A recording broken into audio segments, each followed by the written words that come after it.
Everyone knows Roanoke is one of history's greatest unsolved mysteries. 115 colonists vanished without a trace. But that's not actually true. The colonists left a note, a message carved in wood, using a prearranged code agreed upon before they left. John White, the governor, the man who sailed back to find them, read that message and knew exactly what it meant. He just never got to confirm it, and for 435 years we've been calling it a mystery, when the real story is something far more extraordinary and far more human than any vanishing act. By the end of this, you won't just know what happened to the Roanoke colonists. You'll understand why the answer was hiding in plain sight for 4 centuries on a museum wall in London. It is 1587. England is a kingdom running on fear and ambition. Catholic Spain controls the New World's treasure routes. Queen Elizabeth the Porrade wants a foothold on the American coastline, not just for resources, but as a base to raid Spanish gold. Sir Walter Raleigh has the Queen's favor, a royal patent to colonize North America, and a plan. He can't go himself. The Queen needs him at court, so he funds the expedition and stays home. The people who do go are not soldiers, not this time. The 1585 military colony tried that. It ended with their commander beheading a native chief in the woods and Drake evacuating everyone in a panic. This time, Raleigh sends civilians, middle-class Londoners, families, people who want land and a fresh start in a place where land is actually free. 117 to 121 of them board ships in 1587. Among them, 17 women, 9 children. A man named John White, an artist and mapmaker who has painted the people of this new world with extraordinary tenderness and skill. His watercolors remain among the most important records of pre-contact Native American life ever created. And John White's daughter, Eleanor, 8 months pregnant. There is one more person on that ship who matters more than anyone realizes. His name is Manteo. He is CROATOAN, a Carolina Algonquian man who has traveled to London twice, learned English, been baptized into the Church of England, and named Lord of Roanoke. He is trusted by both worlds. He is the bridge. Where Manteo goes, safety follows. The plan was simple. Sail past Roanoke Island, where the failed 1585 colony had poisoned relations with every neighboring tribe, and settle at Chesapeake Bay. Further north, safer ground, friendly people. The ship's pilot, Simon Fernandez, refused. He had privateering opportunities, Spanish ships to chase. These colonists were cargo that had already slowed him down. So he dropped them at Roanoke Island, the worst possible location, and sailed away. One mercenary sailor's greed. That's the butterfly that starts the hurricane. The colonists are stranded on an island with strained native relations and no resupply plan. Within weeks, they do the only sensible thing. They ask their governor to go back to England personally and arrange supplies. John White resists. His daughter Eleanor is nursing a newborn, born August 18th, 1587. Just days after arrival. The first English child born in the Americas. They named her Virginia Dare, but the colonists insist. They need John White to go. Only he has the connections, the relationships, the credibility to make Raleigh move quickly. And here's where it breaks your heart, because John White goes. He steps onto that ship in late August 1587. He leaves behind 115 people. His daughter, his son-in-law, his 9-day-old granddaughter, he will not see them again. And here's the part nobody talks about. John White didn't abandon them. He tried, desperately, relentlessly, to get back. Within months of his arrival in England, the Spanish Armada crisis locks down every ship in the country.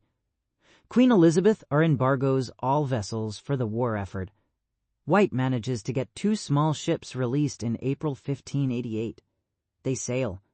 French pirates attack them near Morocco, loot them, and they limp back to England with nothing. 3 years pass. Think about that. 3 years of winter on the North Carolina coast.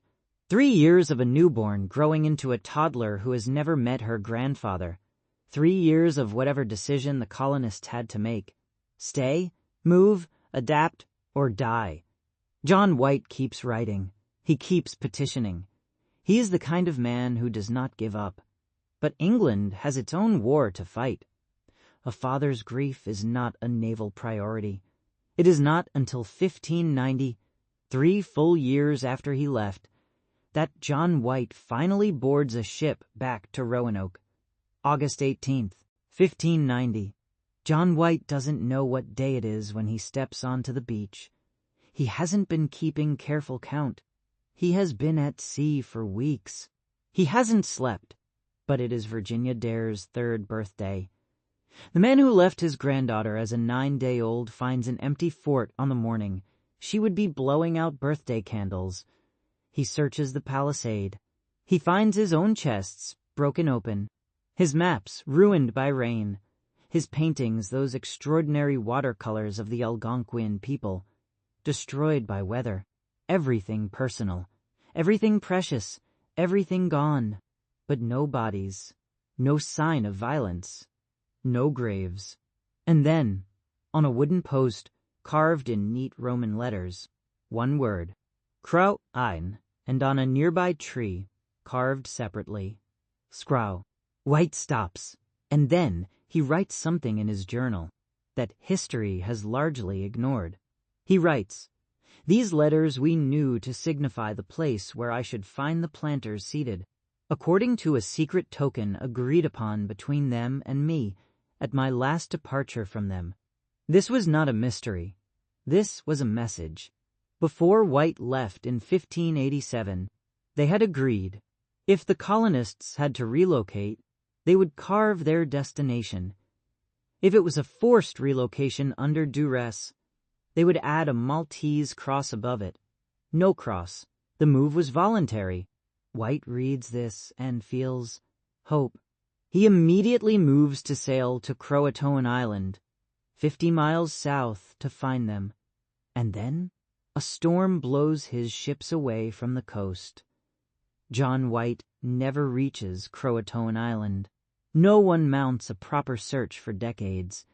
He dies around 1593, in Ireland or England. The records are unclear, never knowing what happened to Virginia Dare. Here is where the story gets strange. Not because of what happened to the colonists, but because of what happened to the story. For 435 years, Roanoke has been marketed as a supernatural riddle. CROATOAN became a horror word. It appears in American Horror Story, in urban legends, in 100 Halloween specials. America's greatest unsolved mystery, the documentaries say, their voices dropping to a spooky murmur. And yet, John White himself, the man who was there, who agreed on the signal, never described it as mysterious. He described it as a location, a destination. The mystery was manufactured not by the colonists' disappearance, but by England's failure to follow up. No one went to CROATOAN Island in the years after. Jamestown was founded in 1607. The settlers there heard rumors. Native leaders told them that people clothed like the English had been killed years earlier, possibly as a warning, possibly as truth, possibly as intimidation. But no one went to look. The colonists left a note. England lost the address. And then, in 1701, something remarkable happens. An explorer named John Lawson travels through the Carolina interior. He encounters the Hatteras Indians, descendants of the CROATOAN people, and he writes in his journal that several of their ancestors were white people and could talk in a book. He observes gray eyes among them, found frequently amongst these Indians and no others. the oral memory of the Roanoke colonists, kept alive for 114 years. Now, the moment everything changes. 2012, the British Museum.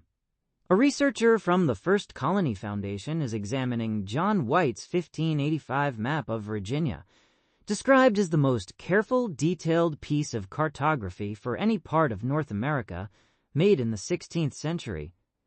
It is hung in that museum, catalogued and studied for generations. She notices a small paper patch on the map, a correction, not unusual for the era. She asks the curators to examine it under a light box, and there, beneath that patch, hidden for 400 years, is a tiny symbol, four-pointed, drawn in red and blue, a Renaissance fort symbol, location the head of Albemarle Sound, 50 miles inland from Roanoke Island, exactly where John White wrote the colonists said they might go if things went wrong. John White painted that symbol on his own map. Then he covered it up. We don't know why. To protect the colonists' location from Spanish spies, to keep competitors away from their refuge. Whatever the reason, he encoded their destination in his own art, and then sealed it under paper. The answer was in a museum in London. For 400 years, starting in 2013, the First Colony Foundation begins excavating what they call Site X, and then Site Y.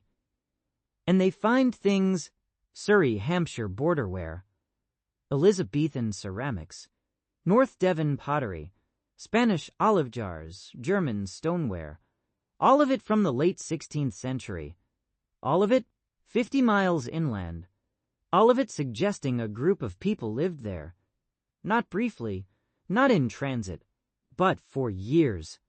Meanwhile, on Hatteras Island, the old CROATOAN territory, a separate team excavates the CROATOAN village site, and they find a 10-carat gold signet ring from the 16th century, a musket flintlock, 2 copper farthings, fragments of a rapier, lead shot, all of it mixed in the same soil layer as CROATOAN pottery and arrowheads. They weren't next to each other. They were together. So what actually happened? The colonists split into at least 2 groups. The majority, probably guided by Manteo, the CROATOAN man they trusted, relocated to Hatteras Island and integrated with the CROATOAN people. They brought their tools, their jewelry, their weapons. Over time, they brought their genes. A smaller group went 50 miles inland to Albemarle Sound, near the Algonquian town of Metacoem. They lived there, not for weeks, but for years. The quantity and variety of ceramics found there says this was not a camp. This was a home. Over generations, both groups assimilated. They gave up English names, English religion, English clothing, English customs. They became, in the most literal sense, someone else. And in doing so, they vanished from the English record, not because they died, because they became part of a world that England didn't know how to read. John Lawson's 1701 account. Those gray eyes, those stories of ancestors who could talk from a book that is their oral memory, surviving a century after the last English ship sailed past without stopping. In 1609, an English writer named William Strachey records Jamestown intelligence. That 4 men, 2 boys, and a young maid from the 1587 colony may still be alive at a place called Roanoke, working copper under a native chief. If the timeline is right, that young maid could theoretically be Virginia Dare, 21 or 22 years old. Speaking Algonquian, we cannot confirm it, but the detail has haunted historians for centuries. And here's where it gets darkly funny. In 1937, 350 years after the colonists disappeared, A California tourist named Louis Hammond finds a 21-pound stone near a river. Carved on it, a message, purportedly, from Eleanor Dare, describing deaths, disease, native attacks, the death of Virginia Dare at age 2. A professor at a Georgia college authenticates it enthusiastically and then offers a reward for more stones. Within months, 47 more stones appear, all clearly connected to a Georgia stonecutter, all forgeries. The academic world dismisses everything by 1941. Here's the irony. The first stone, the one Hammond found, has never been conclusively debunked. A geologist examined it in 2016 and found interior weathering consistent with genuine 16th century age. It remains unresolved. The forgeries arrived so fast that they buried the original under their own fraud. The hoax discredited serious investigation for decades. This is what happens when mystery is more profitable than truth. Think about what we've been calling a mystery for 400 years. The colonists left a message. White read it correctly. He knew where they went. He just couldn't get there. And then England stopped looking, not because there was nothing to find, because finding them would require effort that the empire didn't want to spend, a war to fight, colonies to plant. These particular people, they'd had their chance. The account was closed. The unsolvable mystery was not created by the colonists. It was created by abandonment. The colonists survived by doing the only thing that makes sense when your empire forgets you exist. They adapted. They joined the people who were already here. They became something new. What does that say about survival? About identity? About what we're willing to give up and what we carry forward? Virginia Dare, if she lived, grew up speaking Algonquian, playing on a beach, never knowing she was supposed to be America's founding ghost. Maybe that's not a tragedy. Maybe that's the point. CROATOAN, not a mystery, not a supernatural omen, not a disappearance, a destination. The colonists of Roanoke didn't vanish. They did what humans have always done. When the world they knew failed them, they walked toward the people who offered shelter. They left a note for the man who loved them, and they built something new in a world that wouldn't record their names. Don't confuse "we stopped looking" with "there's nothing to find." And here's the thing about hidden messages. Some of them wait centuries to be found. In Paris, on the Place de la Concorde, a 75-foot stone obelisk stands in the middle of the city. It has stood there since 1836. Millions of people walk past it every year. It was carved in Egypt 3,300 years ago, under a pharaoh whose name was deliberately erased from history by his own successors. Every surface of that stone is covered in hieroglyphs, and carved into them, invisible to everyone who didn't know where to look, is a message, a hidden record, encoded by priests who knew their king would be forgotten and decided that forgetting was unacceptable. For 33 centuries, that message stood in the open air, waiting. What does a 3,300-year-old stone column know that we've forgotten? As every title suggestions, 5 options. The lost colony was never lost. Here's where they actually went. 2. CROATOAN, America's greatest mystery, was never a mystery. 318 people vanished in 158 Colonial. We found them on a museum wall. 4. The hidden message on a 400-year-old map that solved Roanoke 5. What England didn't want to know about the lost colony.